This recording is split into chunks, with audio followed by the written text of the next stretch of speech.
I cheated on my boring husband with a visionary. Now I'm the muse he discarded. I told my husband he lacked passion. I left him for a man who turned my life into art, then sold it for profit. 7 years later, my ex-husband is the architect of the city skyline, and I'm living in a studio apartment, watching him build a life I wasn't patient enough to wait for. My name is Maya. I am 43 years old, and I'm standing in the kitchen of the home I am about to destroy. It's a nice house, a sensible house. James bought it because it had good bones and excellent resale value. I hate it. It feels like a coffin with crown molding. James is sitting at the table reviewing blueprints for a parking garage. He looks exactly like he always does. Calm, focused, boring. He's wearing a beige sweater. He is the human equivalent of beige. James, I say, my voice doesn't shake. I feel strangely powerful, like I am finally taking control of my narrative. We need to talk. He doesn't look up immediately. He finishes a calculation, marks the paper with a mechanical pencil, and then lifts his head. What's up? Did the water heater go out again? No, I say. I'm leaving you. He blinks once, twice. He takes off his glasses and rubs the bridge of his nose. Leaving for the weekend. Is this about the gallery opening? I'm leaving you, James. For good. I'm moving in with Leo. The name hangs in the air. He knows who Leo is. I've been talking about him for months. The brilliant artist. The tortured soul. The man who gets beat. Leo James repeats. His voice is flat. The painter who can't pay his rent. He's a visionary, I snap. And yes, Leo, I'm in love with him. We're together. James looks at me. Really looks at me. I expect him to yell, to throw the blueprints, to cry instead. He just looks tired. Together how, he asks quietly, emotionally. Or, both I admit, I want him to know. I want him to see if he can feel anything through that thick layer of pragmatism. We've been sleeping together for 3 months. I wait for the explosion. I wait for the passion I've been begging for, but James just sighs. A long exhaling breath that sounds like a structure settling under too much weight. Okay, he says. Okay, I scream. I just told you I cheated on you. I told you I've been sleeping with another man, and all you have to say is okay? What do you want me to say, Maya? You've been unhappy for years. You treat me like an anchor dragging you down. If you think the sky is the answer, then go. I can't force you to love me. I don't love you, I say, the words tasting like vinegar. I love you. He makes me feel alive. You make me feel safe. And I am sick of being safe. James stands up. He gathers his blueprints. He aligns the edges perfectly. Safety is underrated, he says softly, but you'll learn that on your own. You can take the car. I'll figure out the rest. He walks out of the kitchen. He goes to the guest room. He closes the door. And just like that, I am free, and I am terrified. I met James when we were 25. I was an art student drowning in student loans. He was a junior engineer with a 401k and a 5-year plan. He was stabilizing. He paid off my credit cards. He fixed my car. He listened to my rants about the patriarchy in art history and nodded at the right times. I thought his stability was what I needed. I thought I could learn to love the quiet. But quiet turns into silence, and stability turns into stagnation. For 10 years, our life was a spreadsheet. We can't go to Italy this year, Maya. We need to replace the roof. Why buy that painting? It doesn't match the sofa. Let's be realistic. Realistic. That was his favorite word. I hated it. I wanted magic. I wanted romance. James wasn't bad. He was kind. He was loyal. He remembered my mother's birthday. He made coffee every morning, but he never looked at me like I was a galaxy. He looked at me like I was a partner in a small business. He touched me with affection. Our sex life is scheduled. Saturday mornings. Efficient. Satisfying, but never earth-shattering. I started to resent him. I resented his khakis. I resented his talk about load-bearing capacities. I resented that he was content with a life I found suffocating. I felt like a colorful bird trapped in a beige cage. I told myself I was an artist. I needed inspiration. I needed fire, and James was just. What cement? Then Leo walked into my gallery. He was wearing pink looked like trouble. He looked like everything James wasn't. He looked at a painting I had curated and said, "This is garbage, but the way you hung it, that's art." He looked at me, and for the first time in a decade, I felt seen. It started with the mind, but the body followed quickly. Leo didn't court me with dinners or flowers. He courted me with intensity. He would come to the gallery in the afternoons, just as I was closing. He'd lock the door behind him, and he would be signed closed. "You're suffocating in here, Maya," he whispered one rainy Tuesday, backing me against a wall of white plaster. "You're wearing this life with a costume, but I can see the skin underneath." He touched my neck. His hands were rough, stained with charcoal and oil paint. They felt pretty against my skin. It wasn't the smooth, sanitized touch of James' engineer hands. It was dirty. It was real. The first time we slept together, it was in his studio. A drafty loft in the warehouse district that smelled of turpentine and clove cigarettes. There was no bed frame, just a mattress on the floor, stained with splashes of red and blue acrylic. I should have been repulsed. I was a woman who ironed her pillowcases. But when Leo looked at me, shirtless, covered in paint, and said, "I want to ruin you for anyone else," I didn't want to leave. I wanted to leave. It wasn't gentle. James made love like he was following a man. Checking in, making sure I was comfortable, keeping a steady rhythm. Leo consumed me. He was chaotic. He didn't ask if I was okay. He demanded I be present. He painted streaks of blue paint down my spine with his legs. He kissed me like he was starving, and I was the last meal on earth. For 3 months, I became an addict. I would leave work and drive straight to the studio, my heart hammering in my chest. I craved this melody, that mix of sweat and solvents. I craved the way he looked at me, possessive and hungry, like I was a muse he had captured. Then, I would have to go home to James. I would scrub my skin in the gym showers, trying to wash off the scent of turpentine, but I swear it seeped into my pores. I would walk into my pristine temperature-controlled house, and it felt dead. The silence was deafening. James would be on the sofa, watching a documentary. "How was your day?" he asked, offering me a polite smile. Fine, I'd lie, my body still aching from the hard floor of the loft. When James touched me later, a hand on my shoulder, a kiss on the cheek, my skin crawled, not because he was repulsive, but because he was so safe. His touch felt like cotton. Leo's felt like electricity. I would lie in our expensive bed, staring at the ceiling, replaying the afternoon. I started provoking arguments just to feel something with James. I wanted him to yell, to grab me to show some of the fire Leo had, but James just de-escalated. He was calm, he was rational, and I hated him for it. "You're bored," Leo told me one afternoon, tracing the line of my hip while smoke curled from his lips. "You're a wild animal living in the zoo. Leave him. Come be free." I looked around the messy, freezing studio. I looked at the man who used my body as a canvas, and I nodded. I convinced myself that the adrenaline I felt was love. I convinced myself that the anxiety was passion. I convinced myself that James' stability was a prison, and Leo's chaos was the key. Moving in with Leo was a shock.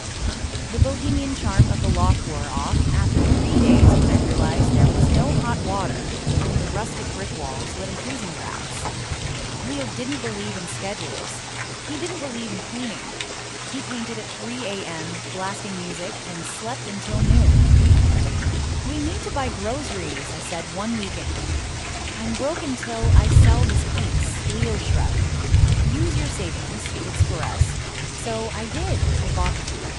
I paid the electricity bill so he could have light to paint. I paid the internet bill so he could promote his brand. My savings, which James had helped me build, began to drain. It's an investment, I told myself. Leo is going to be famous, and he was getting there with my help. I used my gallery connections. I got him a solo show. I wrote his artist statements. I schmoozed the critics. I became his manager, his agent, his maid, and his maid. Leo thrived. He loved the attention. He loved being the tortured genius while I handled the logistics. But the romance, the passion, it started to curdle. He stopped looking at me like a galaxy. He started looking at me like an assistant. Did you email the collector? Did you buy more red paint? Why is the wine cheap? I miss James. I miss the heated floors in our bathroom. I miss the way the fridge was always stocked. I miss the quiet reliability of a man who did what he said he would do. But I couldn't go back. I had burned the bridge. I had blown it up. So I doubled down. I told myself this was the price of a big life. The gallery show was a massive success. Leo sold out. He made $40,000 in one night. I was ecstatic. We can finally get a real apartment, I thought. We can travel. The after party was at a club. Leo was the center of attention. He was surrounded by young art students, girls in thrift store chic who looked at him like he was a god. I went to the bar to get us drinks. When I came back, he was gone. I found him on the terrace. He wasn't alone. He was kissing a girl. She couldn't have been more than 22. She had pink hair and tattoos. He had his hands on her waist the same way he used to hold me. I dropped the drinks. The glass shattered. They broke apart. Leo didn't look ashamed. He looked annoyed. Maya, he sighed. Don't make a scene. It's just energy. It doesn't mean anything. Energy, I screamed. I left my husband for you. I paid your rent. I built your career. And I appreciate that, he said coolly. You're stifling me. You're becoming heavy like a wife. The word hit me like a bullet. You were a great starter muse, Maya. You helped me transition. But I've outgrown you. I need fresh inspiration. He left with the girl. He took the check from the gallery sales. He left me on the terrace, surrounded by broken glass and the wreckage of my life. I had traded a man who would have died for me for a man who discarded me the moment I wasn't useful. I spent the next 2 years spiraling. I lost the gallery job. It's hard to cure it when you're having a nervous breakdown. I moved into a studio apartment the size of my old closet. I worked retail. I aged 10 years and 24 months. But James didn't spiral. He evolved. I saw him in a magazine first, Architectural Digest. The visionary of the new skyline, James Sterling. He wasn't wearing beige. He was wearing a sleek charcoal suit. He looked fit. He looked confident. He looked dangerous. The artist said that after his divorce, he quit his safe engineering job. He started his own development and design firm. He stopped worrying about safety codes and started worrying about legacy. I spent years building boxes for people to hide in and exploit the city. Now, I want to build spaces that make people feel alive. I learned the hard way that playing it safe is the most dangerous thing you can do. He was referencing me. It was a hard way. My betrayal had unlocked him. I had broken his heart, and in doing so, I broke the shell of the boring man I hated. I created this new, exciting, powerful version of him. But I didn't get to keep him. I was the catalyst, not the beneficiary. I work in the gift shop at the Sterling Tower. It is the tallest building in the city. It is a masterpiece of glass and steel. It twists toward the sky like a silver flame. James designed it. I sell postcards of it for $4.99. It is humiliating. Every day I walk into the lobby, I see his name etched in marble. Sterling architecture. It's a daily reminder of my failure. I try to stay invisible. I wear my uniform. I keep my head down. But today, the inevitable happened. The grand opening of the observation deck. The lobby is full of press, investors, and city officials. And James. He walks in surrounded by a phalanx of assistants. He looks incredible. He is laughing. He looks younger than he did when we were married. Success is the best skincare. He stops by the gift shop to check the display. He sees me. I freeze. I am holding a box of keychains. I want to dissolve into the floor. Maya, he says. His voice is deep, resonant. James, I whisper. He looks at my uniform. He looks at the name tag. Maya Sales Associate. There is no malice in his eyes, no gloating, just a mild detached curiosity. I didn't know you worked here, he says. I needed a job, I say, my face burning. It's a say, temporary thing.